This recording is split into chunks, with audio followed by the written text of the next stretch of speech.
Good morning प्रिय छात्र छात्रा। Breast tiger senior secondary school की ऑनलाइन क्लासों में आपका हार्दिक स्वागत है। जैसा कि आप सभी को पता है, कोरोना काल एक वैश्विक महामारी जिसने हमें आपसे और आपको हमसे दूरी बनाई रखी हुई है, जिसमें हम आपके संपर्क में नहीं आ सकते।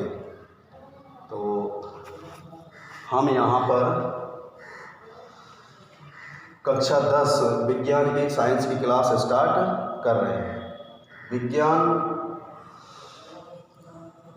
जिसके कुल पूर्णांक 80 अंक और प्रश्नों की जो संख्या है वो 30। तो आपको अच्छे तरीके से तैयारी करनी है।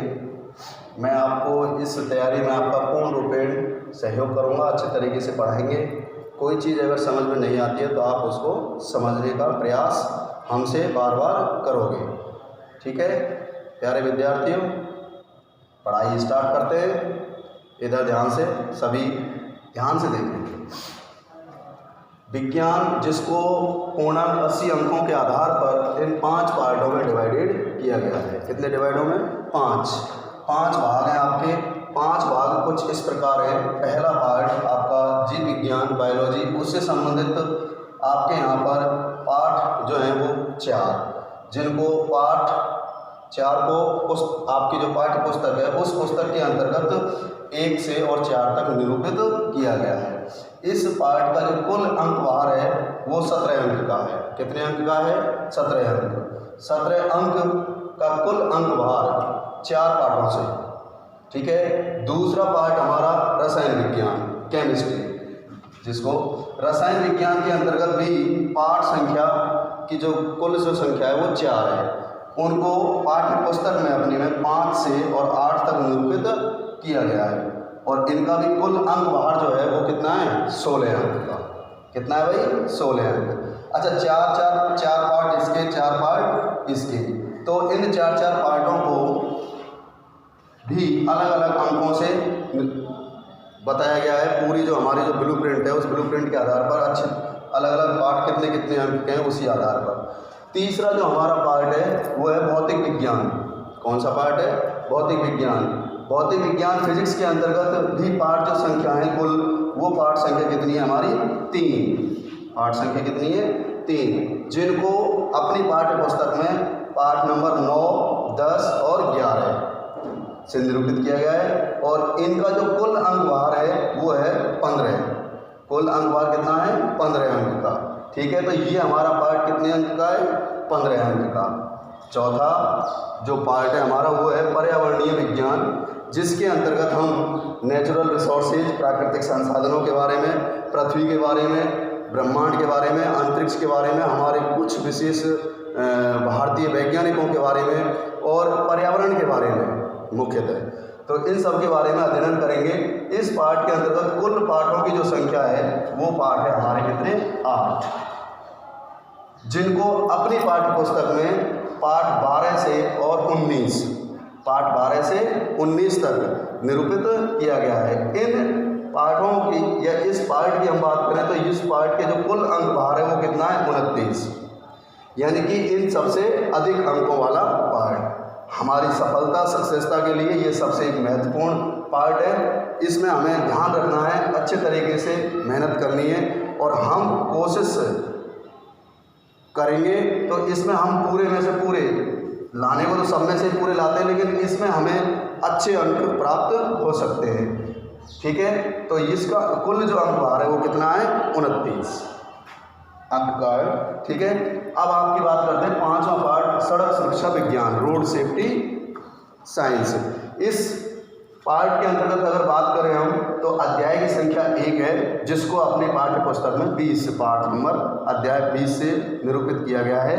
और इसका जो कुल अंक भार है वो है 3 अंक का। कितना है भाई?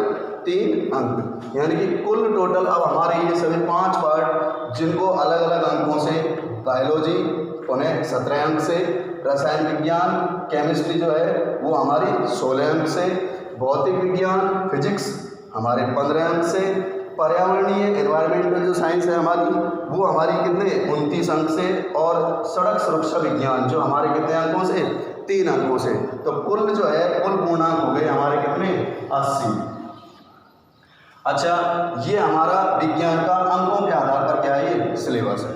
तो इस सिलेबस को अब पढ़ना तो हमें पूरा ही सिलेबस है कहीं से भी, और पूरे सिलेबस की ही तैयारी, पूरे पार्टों की अच्छी तरीके से तैयारी करनी है।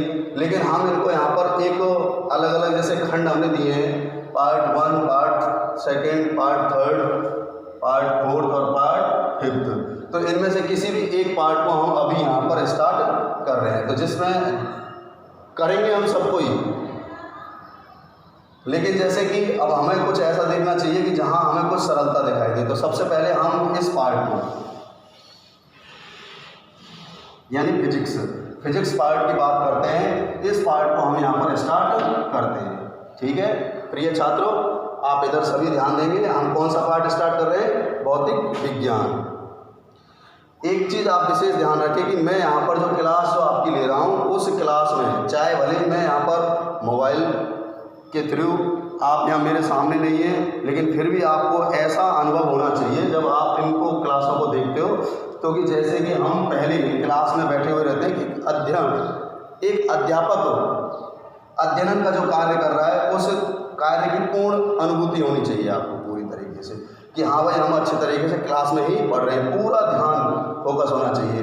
अच्छा देखो सुनो, स्कूल की तरफ से अब ये क्लासें आपको क्या है, कोरोना काल वैश्विक महामारी जिसने दूरियां बनाई हुई है, तो उस आधार पर एक पहल है जिसमें आपको कुछ पढ़ाई के प्रति सरलता मिल सके।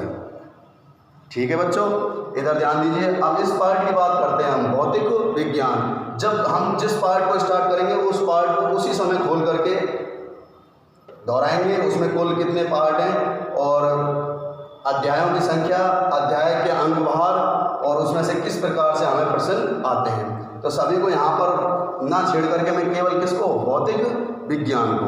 तो फिजिक्स की बात करते हैं। फिजिक्स के अंतर्गत जो कुल पार्ट है वो आपको मैंने पहले बता दिया, कुल कितने हैं 3, जिसमें पार्ट 9, 10 और 11।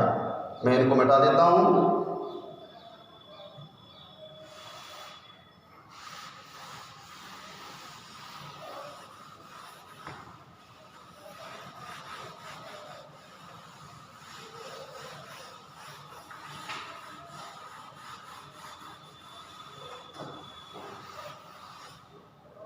हाँ भाई देखिए, इधर हम बात कर रहे हैं कि कौन से पार्ट की, भौतिक विज्ञान।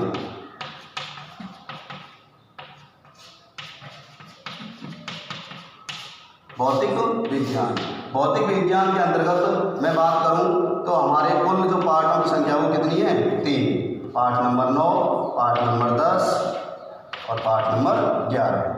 अब यहाँ पर हम स्टार्टिंग 9 पार्ट से करते हैं, जिस पार्ट का नाम है आपका क्या, प्रकाश। क्या नाम है भाई, प्रकाश। अच्छा आपको ध्यान रखना है प्रकाश। अब इस पार्ट के वही रूपरेखा हम शुरुआत से स्टार्टिंग करते हैं कि प्रकाश यानी कि पार्ट। इस पार्ट के अंतर्गत अगर मैं बात करूं पूर्णांकों की, तो ये पार्ट कितने अंक का है, 5 अंक का। कितने अंक का है भाई, 5 अंक का। और प्रश्नों की अगर बात करें हम, प्रश्न कितने आते हैं इससे, तो प्रश्न जो है वो एक प्रश्न आता है, और वो भी किस रूप में, निबंधात्मक रूप में।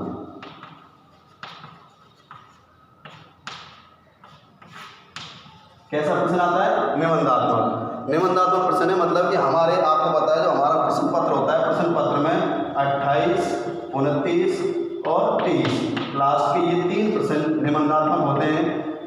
अच्छा इन निबंधात्मक प्रश्नों में एक हमें सुलभता होती है कि हमें इनमें ऑप्शन मिलता है। ऑप्शन का मतलब है कि अथवा मिलता है। तो इसमें जो प्रश्न आएंगे आपके, कहने का मतलब है प्रश्न 2 ही आएंगे अथवा डल करके, तो आपको ऑप्शन मिलेगा कि कहीं ना कहीं अगर किसी प्रश्न में आपकी थोड़ी बहुत कमजोरी है तो आप उसको दूसरे प्रश्न में कर सकते हो, और अच्छे अंक इस अध्याय से आप निकाल सकते हो। ठीक है भाई, इधर ध्यान रखिए। आपको बता दिया पाठ का नाम क्या है, प्रकाश। अच्छा सुनिए ध्यान से, कि प्रकाश के बारे में हम बात करें, जनरली हमें पता है प्रकाश एक ऐसा भौतिक कारक जो हमें वस्तुओं को देखने में सहायता प्रदान करता है, जो हमें वस्तुओं को देखने में क्या प्रदान करता है भाई, सहायता प्रदान करता है। अच्छा देखिए, अगर प्रकाश होगा तो ही हमें वस्तु दिखाई देगी, प्रकाश नहीं है तो हमें वस्तु दिखाई नहीं देती है। अच्छा, इसका सबसे अच्छा उदाहरण हम देखते हैं कि पृथ्वी जगत पर प्रकाश का जो एक बड़ा स्रोत जो है वो क्या है, सूर्य।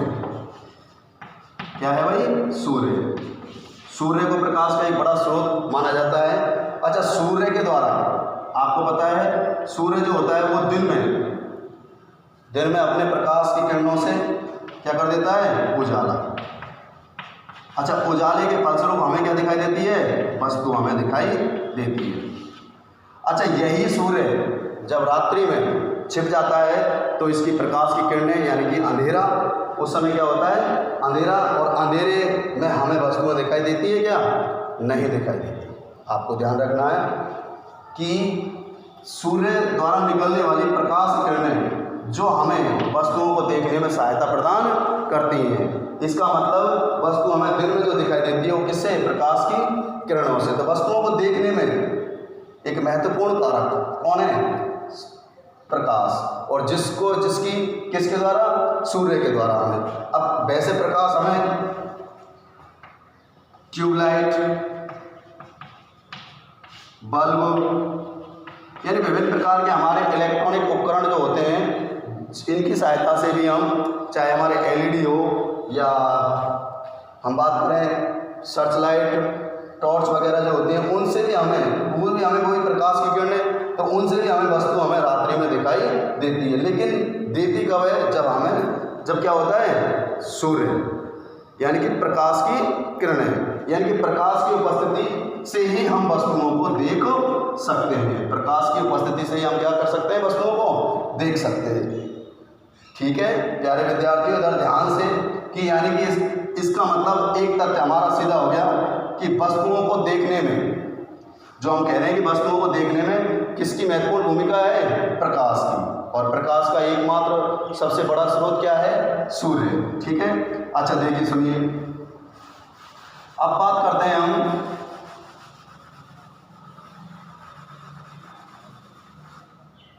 अच्छा वस्तुओं को देखने में तो सहायता। अब हमारी दो तरीके की वस्तुएं होती हैं, पारदर्शी और अपारदर्शी। अच्छा, पारदर्शी और अपारदर्शी जो वस्तुएं होती हैं, पारदर्शी वस्तुओं,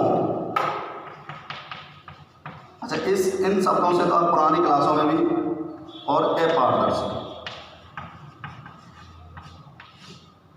इनसे तो आप छोटी क्लासों में भी इनका अध्ययन आपने किया है, आपको पता है अच्छे तरीके से कि इन शब्दों का अर्थ क्या है। पारदर्शी का मतलब है किसी के आर पार दिखाई देना, अपारदर्शी का मतलब है किसी के आर पार नहीं दिखाई देना। यही प्रकाश की किरणें अगर पारदर्शी वस्तु पर पड़ेंगी तो प्रकाश की किरणों की सहायता से उस वस्तु के आर पार हमें दिखाई देता है, और यही प्रकाश की किरणें अगर किस पर पड़ेंगी, अपारदर्शी वस्तु पर। किस पर पड़ेंगी, अपारदर्शी वस्तु पर। तो अपारदर्शी वस्तु पर यदि पड़ती हैं तो प्रकाश की किरणों इस वस्तु के पार हमें दिखाई नहीं देता है, लेकिन एक नया कारक, छाया। इसका मतलब जब कोई वस्तु प्रकाश की किरणें या किसी प्रकाश स्रोत से निकलने वाली प्रकाश की किरणें किसी अपारदर्शी वस्तु पर पड़ती है तो उस अपारदर्शी वस्तु की क्या बन जाती है, छाया। क्या बन जाती है भाई, छाया। तो आपसे अगर पूछ लिया जाए कि छाया कैसे बनती है तो आप कैसे जवाब दोगे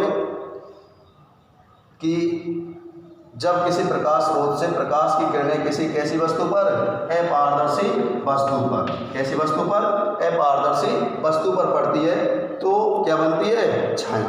बिल्कुल साधारण सा जवाब है। ठीक है, अच्छा सुनिए, देखिए ये तो छाया की बात हो गई। अब बात हम करते हैं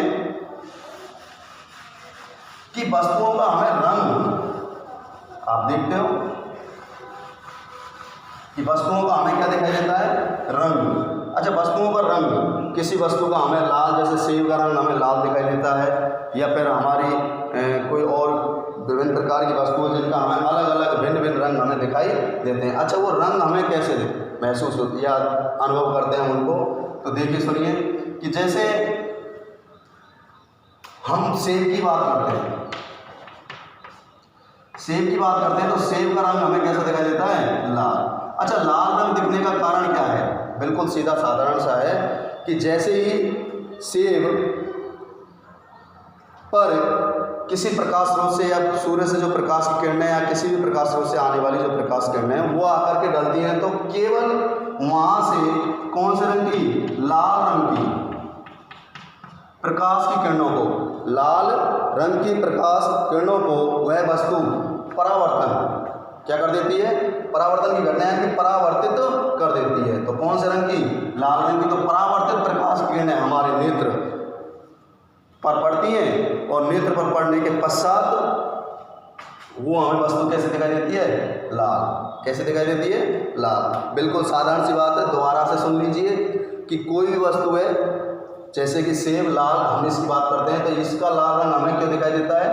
क्योंकि जैसे ही उन पर प्रकाश की किरणें पड़ती हैं तो पड़ने के पश्चात कौन से रंग की? लाल रंग की प्रकाश किरणें क्या हो जाती हैं? परावर्तित हो जाती हैं। और परावर्तित होने के पश्चात वो परावर्तित किरणें हमारे कहाँ पर? मानव नेत्र में आपतित होती हैं और मानव नेत्र के द्वारा फिर उन्हें कौन से रंग से निरूपित? लाल रंग से किया जाता है। यानी कि वस्तु हमें कैसी दिखाई देती है? लाल रंग की दिखाई देती है। अच्छा सुनिए, ये लाल रंग के लिए बात हो गया। अब हम बात करते हैं कि वस्तु हमें काली और वस्तु हमें सफेद। अच्छा, बिल्कुल साधारण सी बात है, यहाँ से आप बिल्कुल समझ रहे होंगे कि बहुत कि छोटे से छोटा प्रश्न कहाँ से कैसे तैयार किया जा सकता है, इसका एग्जामिनर पर ही डिपेंड करता है। आपको तो पूर्ण रूपेण उसकी तैयारी करनी है अच्छे तरीके से, आपको पता होना चाहिए कि यहाँ से भी प्रश्न आ सकता है। कहो तो इसके लिए आ जाए लाल रंग की क्यों, काले रंग की क्यों और सफ़ेद रंग की क्यों हमें दिखाई देती है, क्यों के बारे में, छाया कैसे बनती है। तो काले रंग की वस्तु, काला रंग हमें, देखो सीधी सी बात है, आपको पता है प्रकाश की किरणें जो होती हैं वो वस्तु पर आपतित होती हैं। आपतित होने के पश्चात दो प्रकार की, एक तो किसी भी वस्तु पर आपतित हुई तो एक तो उत्सर्जन का कार्य होता है और एक होता है अवशोषण। उत्सर्जन और अवशोषण, यानी कहने का मतलब है कि प्रकाश की किरणें किसी वस्तु पर पड़े, यदि पूर्ण रूप से उनका उत्सर्जन हो जाए या उत्सर्जित हो जाए या पूर्ण रूपेण वो परावर्तित हो जाए, तो पूर्ण रूपेण अगर परावर्तित हो जाती हैं तो हमें वस्तु कैसे दिखाई देती है? सफेद। तो हमें वस्तु कैसे दिखाई देती है? सफेद। और यदि किसी वस्तु पर प्रकाश की किरणें आपतित होती हैं, आपतित होने के पश्चात यदि वह वस्तु उन पूर्ण प्रकाश की किरणों को क्या कर ले? अवशोषित कर ले। क्या कर ले? अवशोषित। तो अवशोषित कर लेगी तो वो वस्तु हमें कैसे दिखाई देती है? काले रंग की, काले रंग की। ठीक है भाई, और ये सफ़ेद। तो वस्तु हमें काले रंग की और सफ़ेद हमें कब कैसे दिखाई देती है भाई? सीधी सी बात है, जब कोई वस्तु सभी रंग की प्रकाश किरणों को, कैसे भी प्रकाश किरणों, सभी रंग, सभी आ रहे हैं इसमें कि सभी रंगों की प्रकाश किरणों को क्या कर ले? अवशोषित कर ले। क्या कर ले? अवशोषित। सभी रंग की प्रकाश किरणों को वो क्या कर ले? अवशोषित कर लेती है तो हमें वो वस्तु कैसे दिखाई देती है? काली। तब हमें वस्तु कैसे दिखाई देती है? काली। और यदि कोई वस्तु सभी रंग की प्रकाश किरणों को, सभी रंग की प्रकाश किरणों को क्या कर ले? उत्सर्जित कर दे। सभी रंग के प्रकाश किरणों को क्या कर दे? उत्सर्जित कर लेती है, तो वह वस्तु हमें कैसी दिखाई देती है? सफ़ेद। तो हमको अच्छे तरीके से पता है, हम कह सकते हैं क्यों का जवाब हम यहाँ पर दे सकते हैं कि सीधा सा प्रश्न आए यदि साधारण भाषा में क्योंकि यहाँ पर जो प्रश्न की रूपरेखा मैंने आपको बताई है वो प्रश्न की रूपरेखा 5 अंक की है और प्रश्न एक ही आएगा, लेकिन यहाँ पर ये वैकल्पिक होते हैं। वैकल्पिक का मतलब होता है ए व से,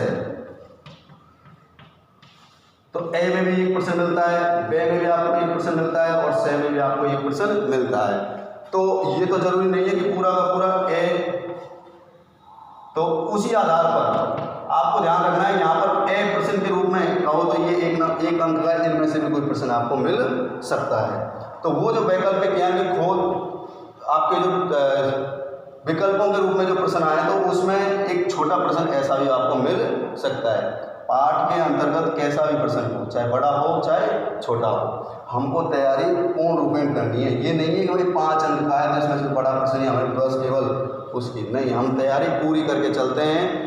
आपको खूब अच्छे तरीके से पता है, तैयारी अगर अच्छी हो तो हमारी ये सभी जो पढ़ने की जो रूपरेखा है वो अपने आप ही अच्छे तरीके से होती है। अच्छा भाई, ये यहाँ तक हो गया आपका रंगों के बारे में, काला रंग, सफ़ेद रंग, लाल रंग। उन्हें एक बार फिर बता देता हूँ मैं आपको कि लाल रंग की वस्तु हमें कैसे, कि जब किसी प्रकाश स्रोत से निकलने वाली प्रकाश किरणें उस वस्तु पर पड़ती हैं तो वो लाल रंग की प्रकाश किरणों को क्या कर देता है, परावर्तित कर देता है। लाल रंग की प्रकाश किरणों को क्या कर देता है, वो परावर्तित कर देता है। लाल रंग की प्रकाश किरणों को परावर्तित करता है तो हमारे नेत्रों में जो पहुँचने वाला जो परावर्तित रंग है, परावर्तित किरण है, वो नेत्रों के द्वारा फिर हमें वस्तु हमें कैसे दिखाई देती है, लाल दिखाई देती है। अच्छा, वस्तु हमें काले रंग की कब दिखाई देती है, जब किसी वस्तु के द्वारा सभी रंग की प्रकाश किरणों को अवशोषित कर लेती है। जब कोई वस्तु सभी रंग की प्रकाश किरणों को क्या कर लेती है, अवशोषित कर लेती है, तो वो वस्तु हमें काले रंग की दिखाई देती है। और यदि कोई वस्तु सभी रंग की प्रकाश किरणों को क्या कर दे, उत्सर्जित कर दे, परावर्तन के पश्चात क्या कर दे भाई, उत्सर्जित कर दे, तो वो वस्तु हमें कैसे दिखाई देती है, सफ़ेद। ठीक है भाई। अच्छा, ये हमारे प्रकाश के बारे में, प्रकाश की बात करें हम तो प्रकाश एक ऐसा भौतिक कारक है जो हमें वस्तुओं को देखने में सहायता प्रदान करता है। प्रकाश एक ऐसा भौतिक कारक है जो हमें वस्तुओं को देखने में सहायता प्रदान करता है। अगर बात की जाए पृथ्वी पर, तो पृथ्वी पर जो प्रकाश का मुख्य स्रोत है वो क्या है, एकमात्र सूर्य, जिसको मुख्य स्रोत हम मानते हैं। तो वो कौन सा स्रोत है भाई, सूर्य। ठीक है। अच्छा, अब इसी प्रकाश की किरणों का हमारे यहाँ सिलेबस के अकॉर्डिंग हम यहाँ बात करते हैं तो प्रकाश की किरणों के बारे में, कि प्रकाश के द्वारा कौन कौन सी घटनाएं घटित होती हैं उनके बारे में हम यहाँ पर अध्ययन करते हैं। तो ये थोड़ा सा इस पार्ट के बारे में एक और, जैसे कि नॉर्मली हमारे यहाँ वैसे उसके बारे में ज़्यादा चर्चाएँ नहीं है कि प्रकाश स्रोत से निकलने वाली जो प्रकाश किरणें होती हैं वो दोनों रूपों में, तरंग के रूप में भी और कण के रूप में भी, तरंग के रूप में भी और कण के रूप में संचरित होती हैं। इस बात को किसने, वैज्ञानिक डी ब्रोगली ने, किसने बताया था भाई, डी ब्रोगली। वैज्ञानिक डी ब्रोगली ने बताया था। और किसके अनुसार, इस सिद्धांत के अनुसार कि प्रकाश का जो द्वैत सिद्धांत बताया था इन्होंने, द्वैत तरंग सिद्धांत,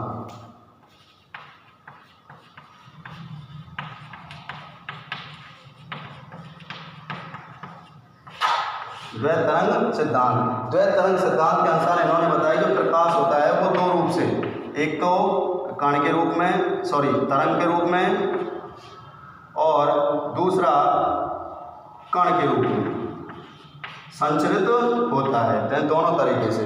लेकिन इसके बारे में इतना ही, हमें यहाँ ज़्यादा हमें इसके बारे में और डिस्कशन नहीं करना है, क्योंकि हमारे सिलेबस के अकाउंट पढ़ने को साइंस है, साइंस की ये स्टार्टिंग सिलेबस है।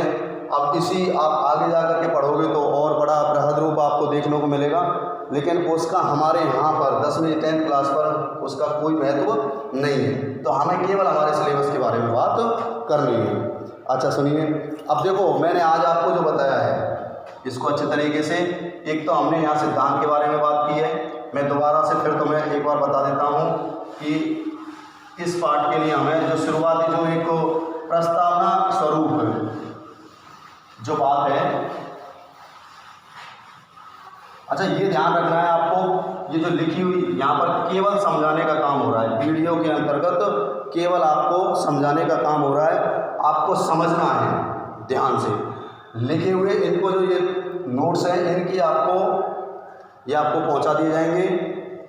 इनको आप आसानी से तसल्ली से देखते हुए और अपने नोटबुक कॉपी में जो नोट्स की कॉपी है उसमें आप इनको उतार लेना, क्योंकि इनकी हम आपको क्लिप भेज देंगे नोट्सों की, ठीक है। इधर समझने का काम है। तो हमने जैसे कि बात की थी पार्ट नंबर 9 स्टार्ट किया था हमने, तो इसके अंतर्गत हमने जो बात की थी, सबसे पहले हमने बात की किसकी, सूर्य, जो कि प्रकाश का एक मुख्य स्रोत है। अच्छा, सूर्य जो प्रकाश का मुख्य स्रोत है, इससे दिन में तो हमें वस्तुएं दिखाई देती है और रात्रि में हमें वस्तुएं दिखाई नहीं देती। ये किस लिए कि सूर्य को प्रकाश किरणों का एक मुख्य स्रोत माना गया है, और उस स्रोत के आधार पर हम कह रहे थे कि किसी वस्तु को देखने में जो महत्वपूर्ण सहायक कारक है वो कौन सा है, प्रकाश, ठीक है। अच्छा सुनिए, दूसरी जो हमने बताई थी, वो हमने बताया था कि पारदर्शी और अपारदर्शी के आधार पर टॉपिक के बारे में बात करते हैं, छाया, कि छाया कैसे बनती है। तो छाया कैसे बनती है कि कोई वस्तु है जो कैसी हो, अपारदर्शी, जिसके आर पार वो प्रकाश की किरणें गमन नहीं कर सकती। तो अपारदर्शी होती है, तो उस वस्तु की क्या बनती है, छाया। उस वस्तु की क्या बनती है, छाया। तो यानी कि जब किसी प्रकाश स्रोत से निकलने वाली प्रकाश किरणें अपारदर्शी वस्तु पर पड़ती हैं, तो अपारदर्शी वस्तु की ठीक अपन बात करें, सूर्य या प्रकाश की किरणें जिस दिशा से आ रही है उस दिशा के ठीक विपरीत दिशा में क्या बनती है, छाया। तीसरा जो हमारा था वो रंगों के बारे में हमने बात की थी कि रंग, कि लाल क्यों, सफेद और काले, कि वस्तु हमें ये कब दिखाई और कैसे दिखाई देती है। तो लाल रंग की, यानी कि सीधी सी बात है, जब कोई वस्तु लाल रंग की है तो उस पर प्रकाश की किरणें आपतित होंगी। तो आपतित होने के पश्चात केवल कौन से रंग की, लाल रंग की तरंगें या लाल रंग के प्रकाश किरणें वहाँ से परावर्तित होकर के हमारे मानव नेत्र में आपतित होती है, जिससे हमें वस्तु कैसे दिखाई देती है, लाल। सफ़ेद के लिए हमने बात की थी भाई, दो प्रकार की घटनाएं होती है जिनको आपने अच्छी तरीके से पढ़ा है। एक अवशोषण होता है, तो एक उत्सर्जन का मतलब है किसी वस्तु से टकराव के पश्चात किसी वस्तु का हमें बाहर प्राप्त होना, और अवशोषण का मतलब है कि उस वस्तु के द्वारा उस वस्तु को क्या कर लेना, पूर्ण रूपेण अवशोषित कर लेना। तो यहाँ पर हमने बात की प्रकाश की किरणें, सभी रंगों की प्रकाश किरणों को, यदि कोई वस्तु, सभी रंग की प्रकाश किरणों को कोई वस्तु क्या कर ले, उत्सर्जित कर दे। क्या कर दे भाई, उत्सर्जित। सभी रंगों की प्रकाश किरणों को क्या कर दे भाई, उत्सर्जित कर दे, तो वो हमें वस्तु कैसे, सफेद रंग की प्रतीत होती है। और यदि कोई वस्तु सभी रंगों की प्रकाश किरणों को क्या कर दे, अवशोषित, सभी रंगों की प्रकाश किरणों को अवशोषित कर ले, तो वह वस्तु हमें कैसे रंग की दिखाई देती है, काले रंग की दिखाई देती है, या वो वस्तु कैसी होती है, काले रंग की होती है। तो बिल्कुल साधारण सी यही चीज़ें आपको जो मैं पढ़ा रहा हूँ, जो भाषा जो बोल रहा हूँ, वही आपको लिखित में आपको मिलेगा, समझ में पूरे तरीके से आएगा। और चौथा जो टॉपिक था वो हमने बात की थी कि द्वैत समीकरण सिद्धांत। आपको केवल इसके लिए ये ध्यान रखना है, इसके अनुसार एक तो प्रकाश की किरणें जो होती हैं वो किस रूप में, एक तो तरंग के रूप में और एक कण के रूप में, और ये सिद्धांत किसके द्वारा प्रतिपादित किया गया? तो डी ब्रोगली। ठीक है भाई, इस तरीके से ये आपको ध्यान रखना है। अब सुनिए, देखिए, ये तो कुछ प्रकाश के बारे में हमने क्या कर लिया, थोड़ी बहुत प्रस्तावना स्वरूप में हमने कुछ जानकारी ली। अच्छा, ये भी हमें पता है प्रकाश सूर्य से, तो वो क्या होगी? प्रकाश किरण। अच्छा, प्रकाश किरण के लिए यहाँ पर हम साधारण से कि प्रकाश किरण जो होती है वो सीधी रेखा में गमन करती है। कौन सी रेखा में? सीधी रेखा में। अच्छा, इसको अपन प्रायोगिक तौर पर अगर सिद्ध करें, भाई प्रायोगिक तौर पर हमें समझाना है किसी को, भाई हम बोल तो रहे हैं प्रकाश की किरणें सीधी रेखा में गमन करती हैं, तो कैसे करती हैं? उस कैसे को समझाने के लिए हम एक छोटा सा प्रयोग कि एक तो सीधे पाइप की लाइन लेते हैं और एक हम थोड़ी सी लहरदार यानी कि टेढ़ी मेढ़ी, यानी कि इस तरीके से। एक तो बिल्कुल सीधे पाइप लाइन है जिसके एक किनारे पर आप खड़े हो या मोमबत्ती आपने जला रखी है और दूसरी तरफ यहाँ पर कोई भी वस्तु यानी कि सीधा प्लास्टिक, और एक आपका पाइप कैसा है? टेढ़ा, और यहाँ पर भी कोई मोमबत्ती जला रखी है और ये भी यहाँ पर प्लास्टिक। तो अपन देखते हैं कि सीधे प्रकाश की किरणें यहाँ पर सीधे पाइप से सीधे प्रकाश की किरणें गमन, यानी यहाँ पर तो वो प्रकाश हमें दिखाई देता है और यहाँ पर वो प्रकाश की किरणें हमें दिखाई नहीं देती। तो इसका मतलब हम कह सकते हैं कि प्रकाश की किरणें कैसे रेखा में? सीधी रेखा में गमन करती हैं। ठीक है भाई, आपको कहीं भी किसी प्रकार से कोई समस्या हो, कोई चीज़ समझ में नहीं आई तो उसको आप दोबारा से भी समझ सकते हो।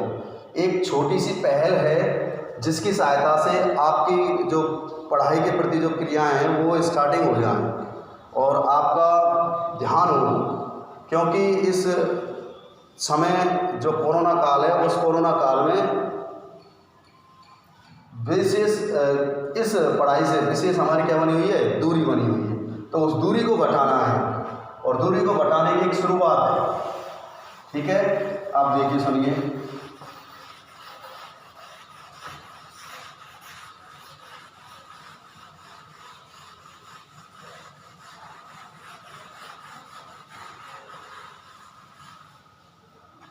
ज़्यादा समय बर्बाद ना करते हुए हम सीधे अपने पढ़ाई पर ही बात कर रहे हैं कि जैसे कि अब बात करते हैं एक हमारे पास अगर किसी रास्ते की खोज खबर हमें पता हो तो हम उस पर आसानी से चल सकते हैं। थोड़ी सी जानकारी हमें होनी चाहिए। जैसे कि इस पार्ट के बारे में अगर हम बात करें तो इस पार्ट में मुख्यतः जो हमारा जो पता है भाई इस पार्ट के अंतर्गत हमें क्या क्या पढ़ना है, तो क्या क्या पढ़ना है, तो उस आधार पर मैं बात करूँ तो इस पार्ट के अंतर्गत मुख्यतः 5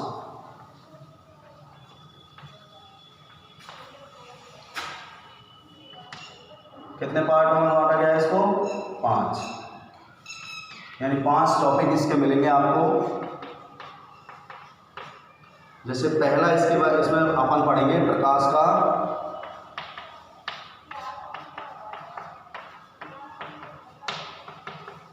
परावर्तन। दूसरा, परावर्तन से संबंधित हम यहाँ पर दर्पणों के बारे में, अब दर्पण के बारे में यहाँ पर पूरा कि दर्पण की परिभाषा है, दर्पण पर कैसे प्रतिबिंब बनते हैं, दर्पणों का कहाँ उपयोग किया जाता है, दर्पणों से संबंधित कुछ पारिभाषिक शब्द है, दर्पणों पर प्रतिबिंब बनने के नियम हैं, दर्पण लेंस सूत्र है, आवर्धन क्षमता है, इस पर आधारित कुछ आंकिक प्रश्नों के बारे में भी हम पढ़ेंगे।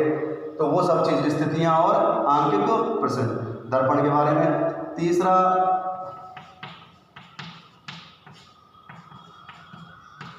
प्रकाश का अपवर्तन।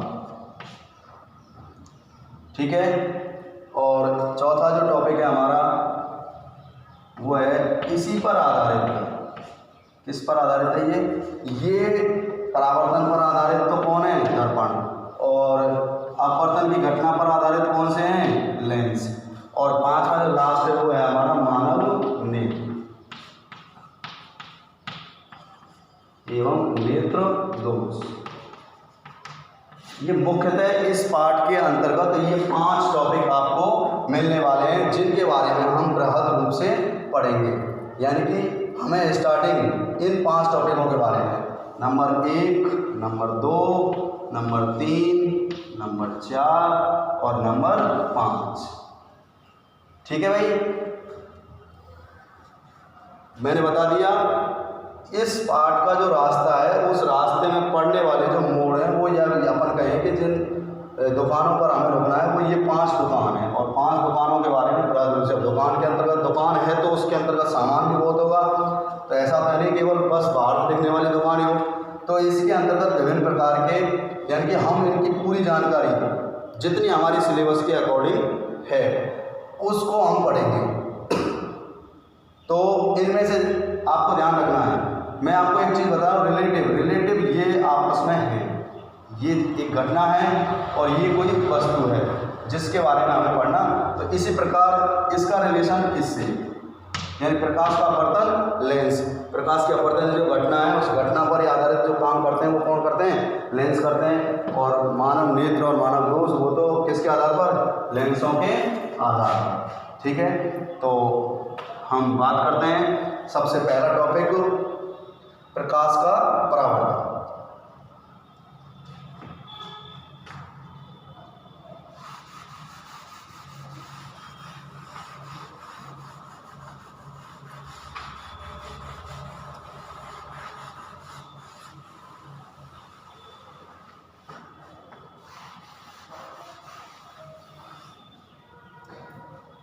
हाँ भाई छात्रों, इधर ध्यान रखिए अपने। देखो, सबसे पहले हमने बात की थी प्रकाश का, सबसे पहला टॉपिक जो है हमारा वो है प्रकाश का परावर्तन।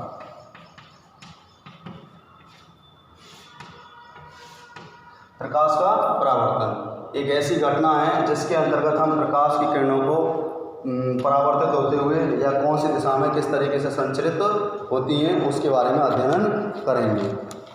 अच्छा सुनिए, देखिए प्रकाश का परावर्तन, भाई सीधी सी बात है, ये एक ऐसी घटना जिसमें प्रकाश की किरणों को बताया जा रहा है कि कोई अपारदर्शी पृष्ठ, ठीक है, अपारदर्शी पृष्ठ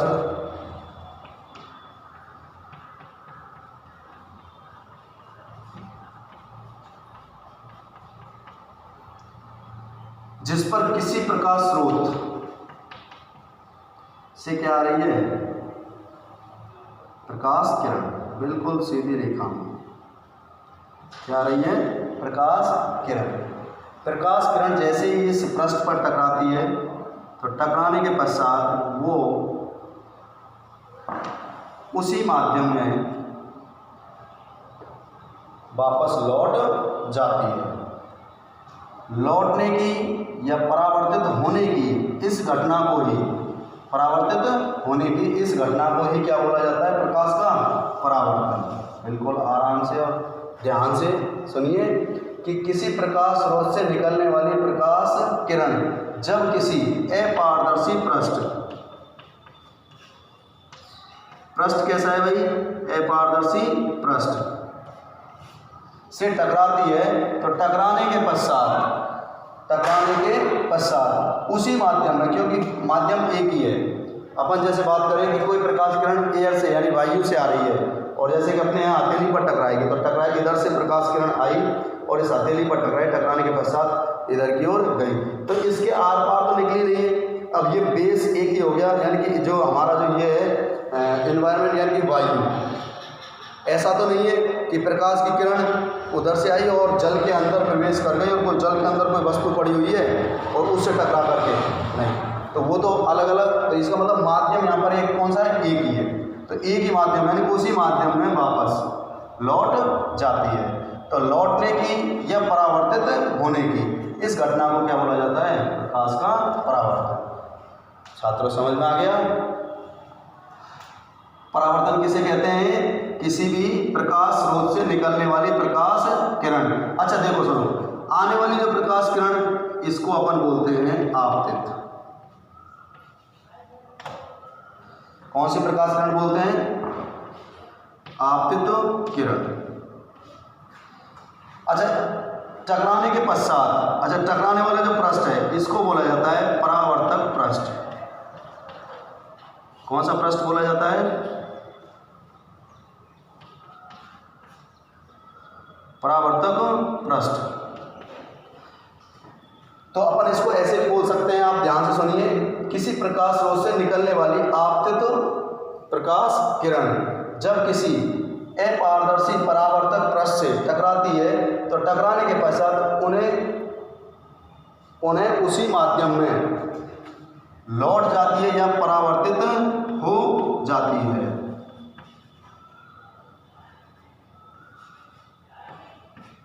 परावर्तित किरण, तो परावर्तित किरण, परावर्तित या लौटने वाली या परावर्तित होने वाली किरण कि इसी घटना को क्या बोलते हैं? प्रकाश का परावर्तन। बिल्कुल साधारण सी परिभाषा है, ठीक है, समझ में आ गया कि किसी प्रकाश स्रोत से निकलने वाली आपतित किरण जब किसी अपारदर्शी परावर्तक पृष्ठ से टकराती है तो टकराने के पश्चात वह प्रकाश किरण उसी माध्यम में वापस लौट जाती है या परावर्तित हो जाती है। प्रकाश किरण के परावर्तित होने की इसी घटना को क्या बोला जाता है? प्रकाश का परावर्तन। अच्छा, इसको इस चित्र से हम अच्छे तरीके से समझ सकते हैं, ठीक है। अब इसमें देखो परावर्तन के बारे में हमने इसमें इससे संबंधित कुछ पारिभाषिक शब्द हैं हमारे। पारिभाषिक शब्द कौन कौन से हैं? सबसे पहला आपतित किरण, ये इस घटना से संबंधित कुछ क्या है? पारिभाषिक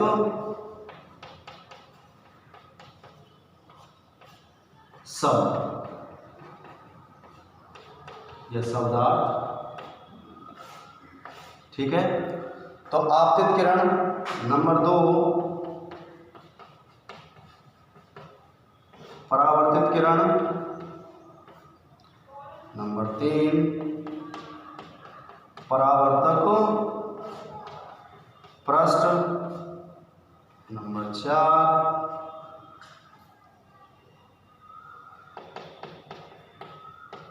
आपतन बिंदु, नंबर 5 अभिलंब, नंबर 6